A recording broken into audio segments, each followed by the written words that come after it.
దేవుని వాక్యము ఎవరి హృదయాల్లో నాటబడితే వారు ఫలిస్తారు, వారు మంచిగా మారిపోతారు.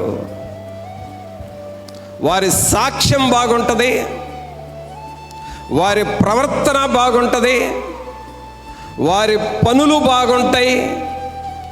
వారిని చూసి మనము చాలా నేర్చుకోవాలి అని అనిపిస్తుంది.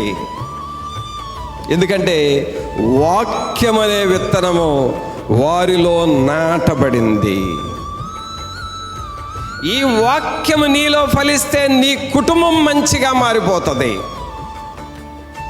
నీ పిల్లల ప్రవర్తన మంచిగా మారిపోతుంది. ఇంతకుముందు నీ మాట వినక, నువ్వు చెప్పింది లెక్క చేయక నీ మీదే తిరుగుబాటు చేశారేమో, తల్లిదండ్రుల మీదే తిరుగుబాటు చేశారేమో. వారు దేవుని వాక్యం విని దేవుని వాక్యం అర్థం చేసుకున్న తర్వాత వారి ప్రవర్తన మారిపోయి సంఘములో నమ్మకస్తులుగా మారతారు. వారిలో వాక్యం అనే విత్తనము నాటబడింది అని అర్థము.